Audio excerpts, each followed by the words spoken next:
Am I the asshole for turning up at the house my partner's car was at? Okay. When he told me he was going somewhere else. Okay. Me and this man have been together for over 3 years now. I suspected nothing. He told me he was going over to one of his guy friend's house, a guy friend who I know and whose house I also know. He left, and around 2 hours later, my friend texts me saying, who does, insert partner's name, know who lives on said street she was passing by? I said, as far as I'm aware, nobody. Why?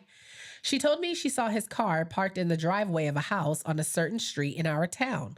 So clearly he wasn't at his friend's house. I don't know if this is psycho behavior, but I asked her for the address and I immediately went there. I don't know why I didn't text him first or anything like that to see if he'd lie, or maybe he and his friend had gone to another person's house. I have no idea. But as soon as my friend said that, I just got in the car and I went to see if the car was there myself. It was. I sat down the street and then I texted him asking if he was having a good time. He immediately texted straight back and said that he and his friends were building his new PC together. So I knew instantly he was lying. I went over to the house and I knocked on the door. A woman answered. I had no idea who she was, but I could tell by the way her face dropped that she knew exactly who I was.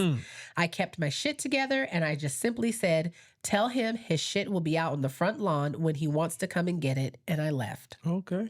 Another hour passed and he finally came home while I was gathering up his things. He had the nerve to instantly start kicking off at me, telling me that me going there was psycho behavior and that I was crazy for pulling that type of stunt. I didn't say anything. I just carried on gathering his things. He kept telling me to stop and I didn't. He got in front of me and said stop, and that's when I lost it. I shoved him out of the way and started crying. I told him to get his stuff and to get out. I then locked myself in my office room and waited for him to leave. This happened last night, so all of his stuff is still here. He didn't take much. He just seemed to have taken a bunch of his clothes and his toiletries.